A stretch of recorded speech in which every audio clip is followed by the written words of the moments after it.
I want to just take a moment here to thank God for the providence that free peoples throughout history have been given.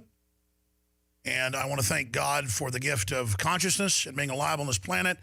I don't want listeners to think I'm a negative person. There's so much good, so much creativity, so much beauty, so much honor in this world. But good men and women tend to be very restrained and not take action. Almost like embarrassed to be aggressive or to give alternative ideas. And we just kind of quietly sit there and have our own lives, our own friends, and recluse from the system.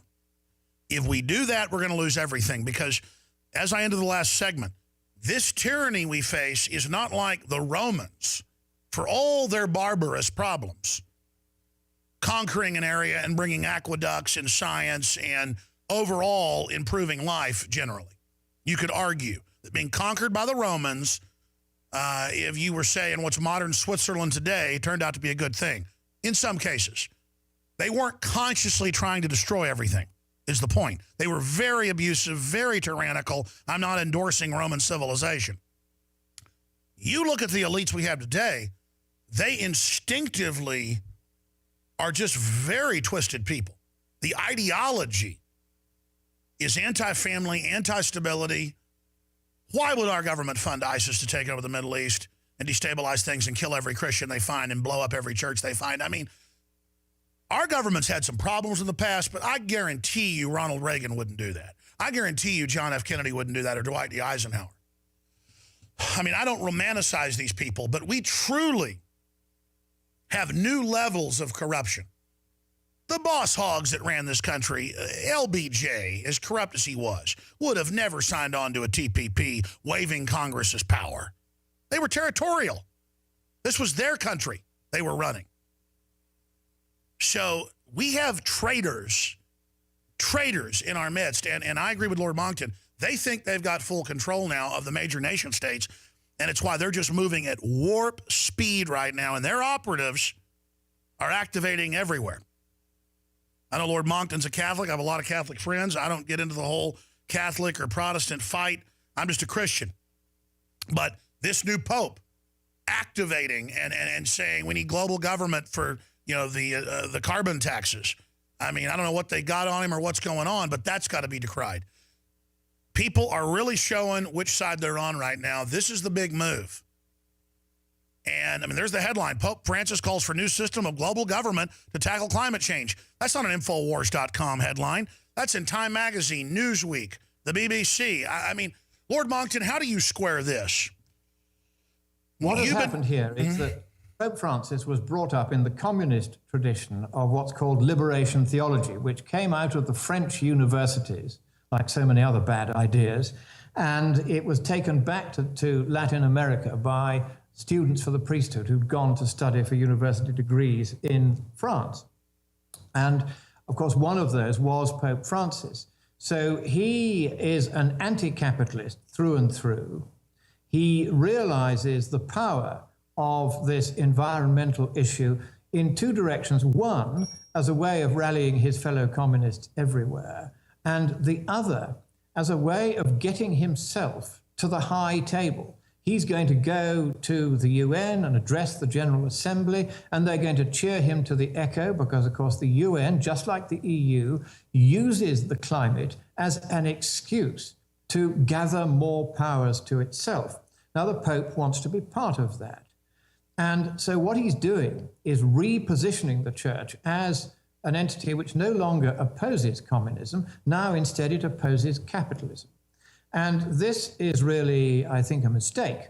If you were going to get into politics at all, you should certainly oppose communism and any other kind of totalitarianism. But the Pope is now, he's now come out in his true colors. He said, right, I am a communist. I want a communist world government. I want to be one of those in charge of it. And if anyone disagrees, then that's bad. Well, we have to stand against this. And we have to say, with every respect to the Pope, respect to his office anyway, that this is not the way forward. Communism killed 100 million people. Conservatively. It's still, conservatively, it's still killing people today. The climate change thing is already killing people as well, as they can't afford to heat or keep cool their homes, whichever climate they live in, because of absurdly high electricity prices. Global warming, even if it were to go to the sort of levels that the extremists predict of 3 or 4 Celsius degrees by the end of this century, which it won't, there hasn't been any this century at all, would not do very much harm. What will do harm is the global government that the Pope and the UN and most governments in the world are determined to establish. What we've got here is the entire governing class worldwide ganging up against the people. Now, here's the trick, Alex. What we've got to do is, you can moan about it all you like, but that won't achieve anything. What we've got to do is to accept that we have ultimately the money that they depend on. We have the numbers as well. They don't. And so what we need to start doing is increasingly taking the government of our own nation and of the world into our hands, the hands of the free peoples of the world, and say to our governments, no, we do not want Islam to become the normal political setup. Let it be confined to being a religion. We want a democratic political setup by which the people decide what shape their government will take, and not the governing class taking those decisions.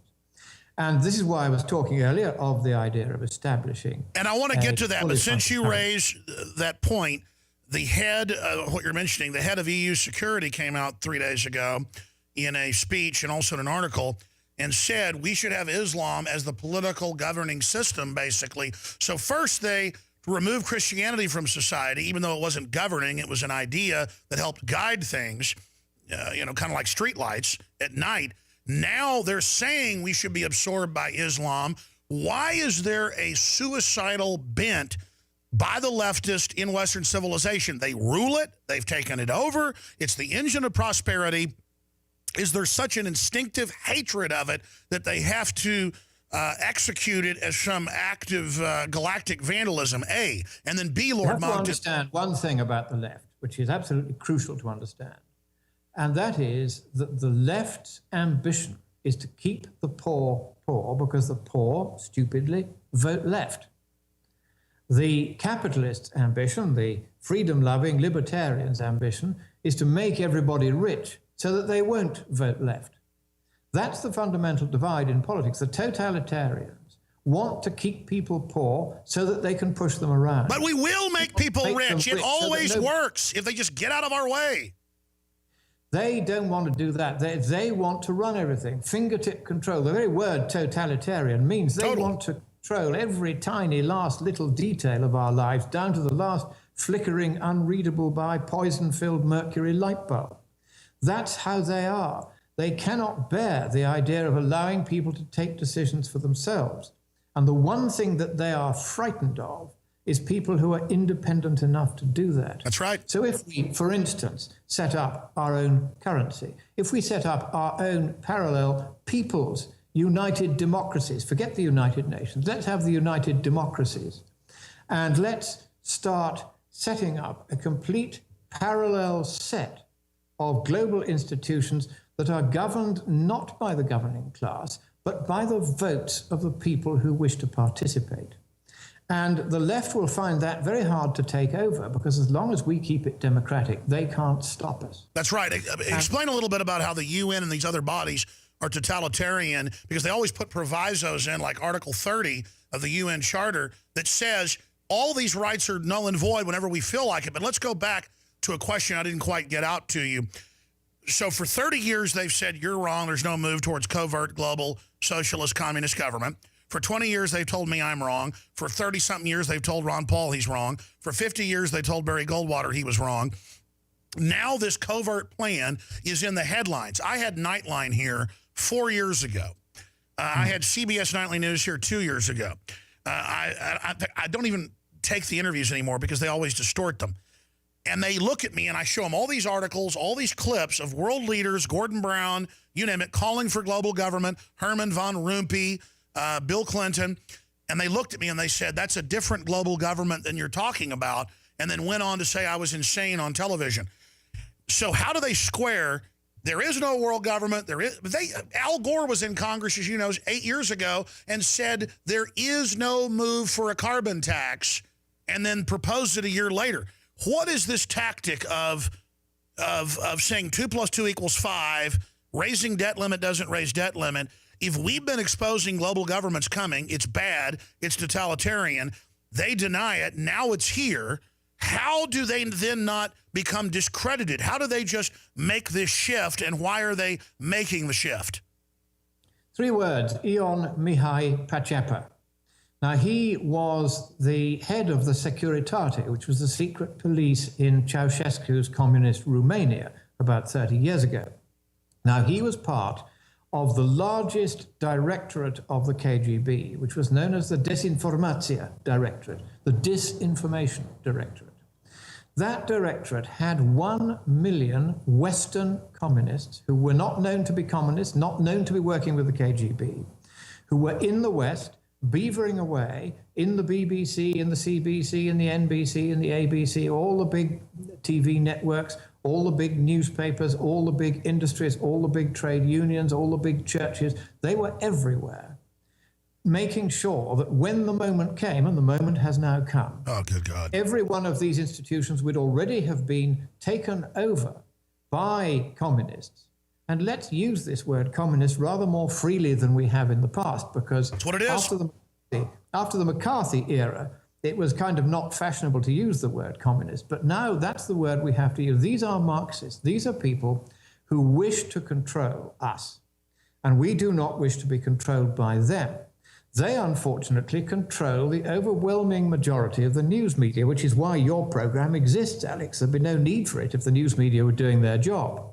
So because of this extraordinary degree of control that these million agents managed to obtain, and which they continued to operate even after the KGB had gone, this was a sort of self-perpetuating organization.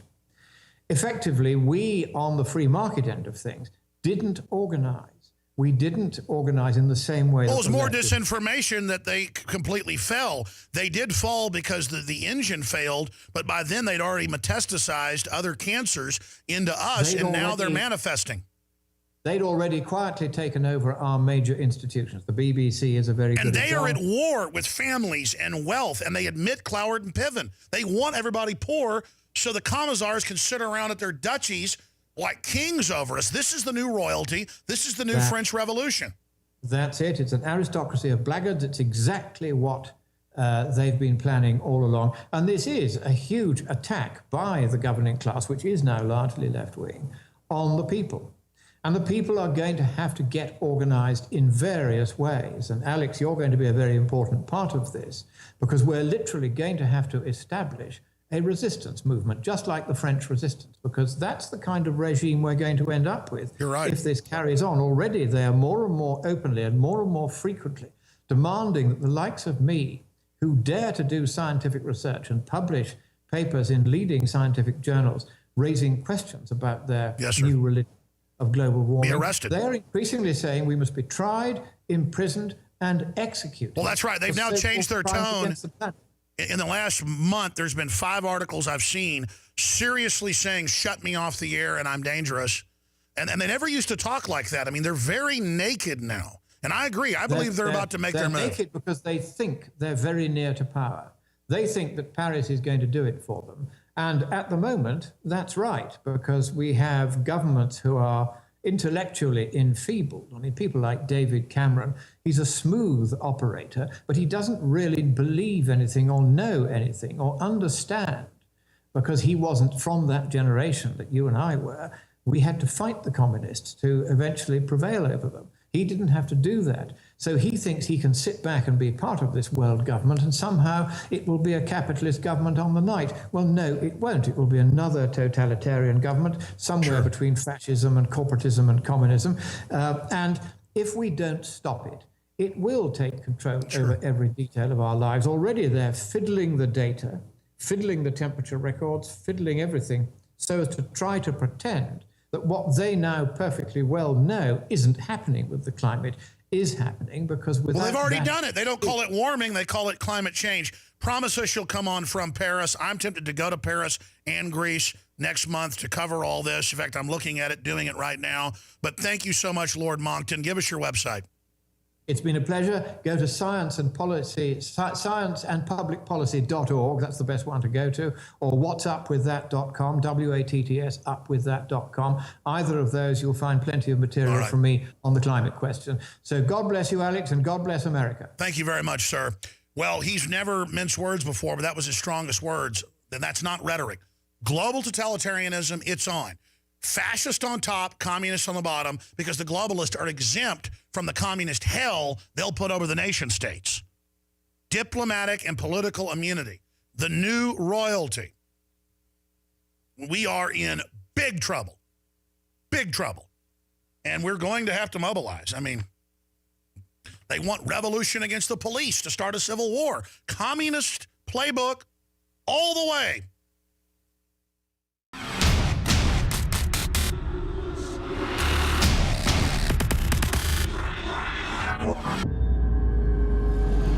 Brain Force is here. Ladies and gentlemen, I've been on this the last few months. You probably noticed I've been more crazed, more focused, less brain fog, more energy, more special reports, and it's because of Brain Force. One of the worst things with most energy products is it's not sustainable, right? You're gonna crash afterwards. And the cool thing about this is it's not just a bunch of energy compounds that are gonna fire your brain up to a higher RPM or whatever, which it does do. This is sustainable. This isn't going to spike and you're gonna collapse and you're gonna feel really bad afterwards. This has a bunch of different antioxidants and compounds and polyphenols. Everybody's on these drugs to knock their brain out because the brain's so fried. We kept changing this formula over and over and over again until it became sort of a grand puzzle. For example, the L-theanine inside of it, that is activated by the different compounds in the yerba mate that we put inside of it as well. This just increases the compounds you already have. This is what you're actually designed to run on. Exactly. It's kind of like a car will run on one form of junkie gas, but it runs really good on what it's designed for.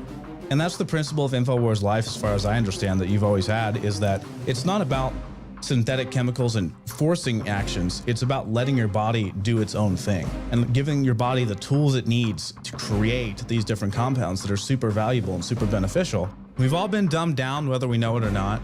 There's always hidden additives in your food. Even organic food has hidden additives. I mean, we're looking at the television screen, at least, you know, for research purposes, whatever we're even doing, trying to learn something, or staring at the computer all day, working, doing good, you're still damaging your brain. You will find Brain Force, Survival Shield X2, and other game-changing products at InfoWarsLife.com or call 888-253-3139. Proving life generally. You could argue that being conquered by the Romans, if you were saying what's modern Switzerland today, turned out to be a good thing. In some cases. They weren't consciously trying to destroy everything, is the point. They were very abusive, very tyrannical. I'm not endorsing Roman civilization. You look at the elites we have today, they instinctively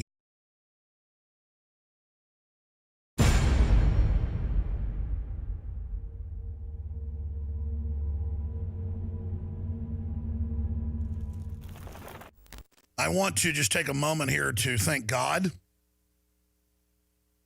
for the providence that free peoples throughout history have been given. And I want to thank God for the ideas. And we just kind of quietly sit there and have our own lives, our own friends, and recluse from the system. If we do that, we're going to lose everything. Because as I ended the last segment, this tyranny we face is not like the Romans for all their barbarous problems. Conquering an area and bringing aqueducts and science and overall are just very twisted people. The ideology is anti-family, anti-stability. Why would our government fund ISIS to take over the Middle East and destabilize things and kill every Christian they find and blow up every church they find? I mean, our government's had some problems in the past, but I guarantee you Ronald Reagan wouldn't do that. I guarantee you John F. Kennedy wouldn't do that. Or the gift of consciousness and being alive on this planet. I don't want listeners to think I'm a negative person. There's so much good, so much creativity, so much beauty, so much honor in this world. But good men and women tend to be very restrained and not take action. Almost like embarrassed to be aggressive or to give alternative